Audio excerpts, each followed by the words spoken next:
Did you know that it's not the recruiter's job to find you a job? Think about that for a minute. And in this video, I'm going to tell you why.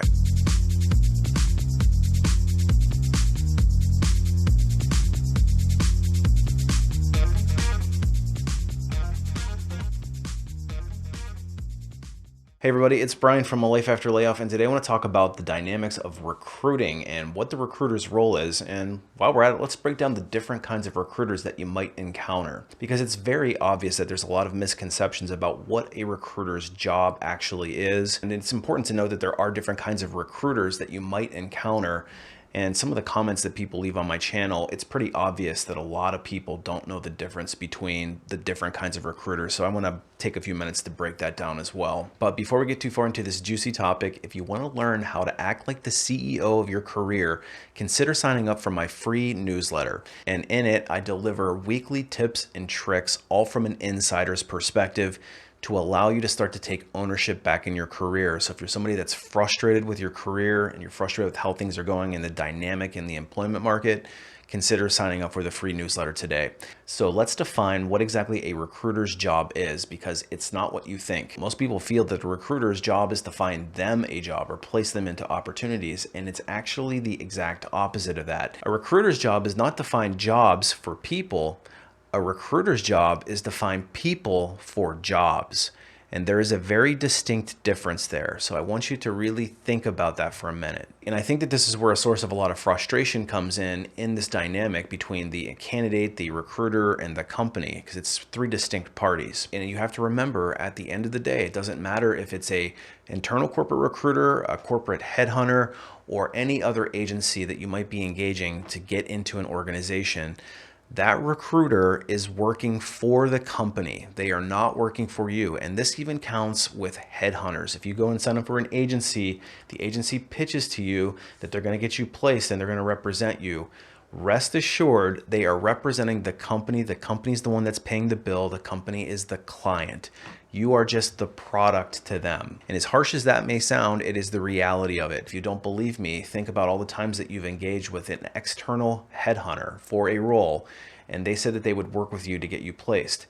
Typically, they've engaged with you on a specific role that you either applied to or they came and tried to recruit you into an organization, but it's for a specific role. And if for whatever reason that role does not work out, count how many other opportunities that recruiter is truly going to follow up with you on. And if you're lucky, you might get one other opportunity out of them, because essentially they were hoping that you would be the person that they could place for the organization and not the other way around. And when that opportunity went away, they no longer had a use for you in that regard, and they were off to other things. And that's just from a headhunter's perspective. So what exactly is a headhunter? The headhunter is a third-party agency that is hired by the company or contracted by the company to fill a specific role. So in other words, a company is struggling to fill a particular job, and even if there's an internal corporate recruiter, they may suggest going external and finding an agency to help supplement their search. And most headhunters work on a contingency basis, which means they only get paid if they place a candidate successfully into an organization, and it's usually a percentage of your first year's income.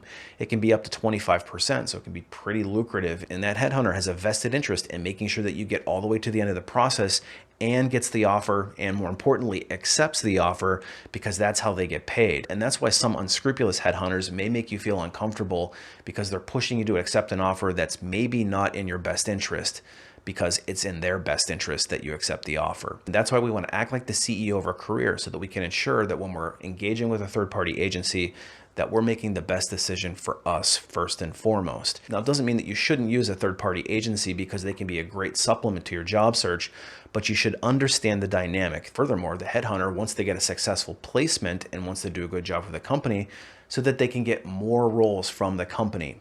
They don't really care so much about you once they place you, because now they go on to the next one. If you're going to stay in a job for 2, 3, 4, 10 years, they may not be able to earn additional money off of you, so they're probably not going to be quite as engaged. Now, a good headhunter will probably continue to follow up with you every so often with other opportunities that pop up. So it's good to keep good headhunters in your network. And again, you got to think who they're being paid by, because that's ultimately the person that they're reporting to. Then we have the internal corporate recruiter. The internal corporate recruiter is literally hired by the company to represent the company to try to get talent in the door. They're usually part of a talent acquisition department or as an extension of a human resources group. So their objective is not to find you a job, but rather find the right person for the job that they're recruiting. So my background is almost exclusively from that perspective. But I think what you find a lot of frustration is that recruiters don't help you. They're not good. They're not doing this. They're not doing that. They're not getting back to people. And of course, there's some bad recruiting.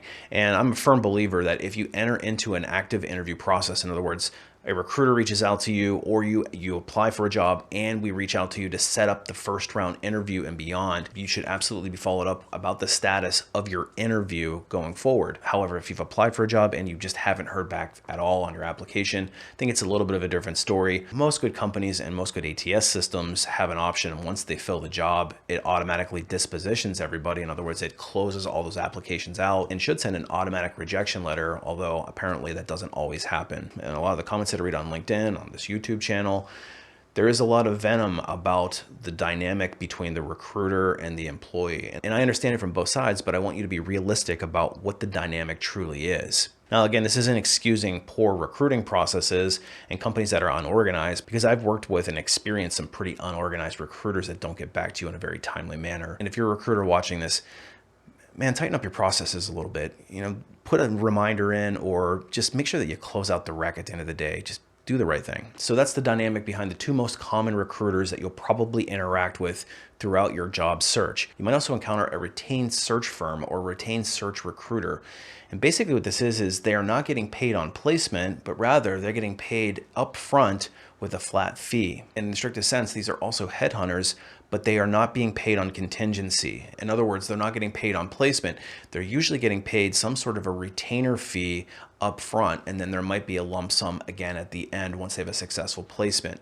But usually in these cases, it's an exclusive, so there's only one recruiter working on it, and they will usually be more in depth with their search because they're usually really closely partnered with the recruiting team that sits on site. So when you're dealing with a retained search recruiter, you're probably going to be having more touch point with them. They're going to be a little bit more involved throughout the entirety of the process. You also might come across some specialists like a technical recruiter. A technical recruiter only hires software developers and things in IT. It's strictly technology based, hence the name technical recruiter. Then you also might encounter things like executive search, which they only handle executive level positions, and they're usually a fairly high level or fairly involved recruiter as well. A lot of times they will work directly for the company and not be retained search, but for CEO, C-suite, and that type of thing, it's almost always goes out to an executive search firm. Then there's also sourcers or sourcing recruiters, and then there's traditional recruiters.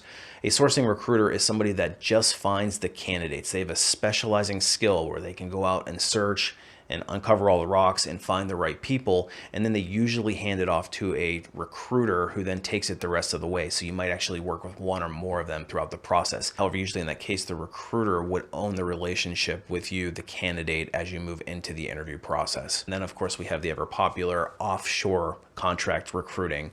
And if you've worked in tech, for sure, you've encountered some of these folks. And in these cases, a company will contract a third party, and that third party oftentimes hires their recruiters offshore or in another country. Usually in those cases, it's volume recruiting. So they're just looking for numbers and they're looking to place as many people as possible. And they're usually on a commission basis. And so that's why it can seem kind of pushy.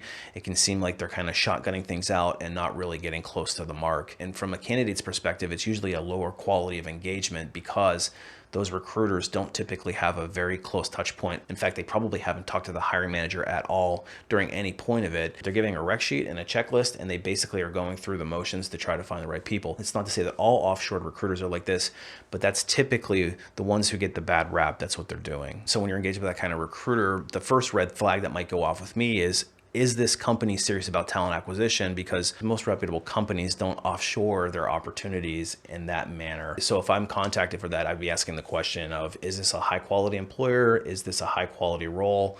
I would be really doing my due diligence in that case. And I know that it can be a very frustrating experience working with recruiters to try to get into an organization, especially in a very difficult job search where you're dealing with poor performance or poor behavior, getting ghosted constantly, bad follow-up. Some recruiters are pretty junior and don't really know the roles that they're recruiting for, etc. And I will say this, if you get a good corporate recruiter, they will make your life a lot easier. They will advocate for you. It doesn't mean that just because they're trying to fill a job for the company that they won't try to see you through a process.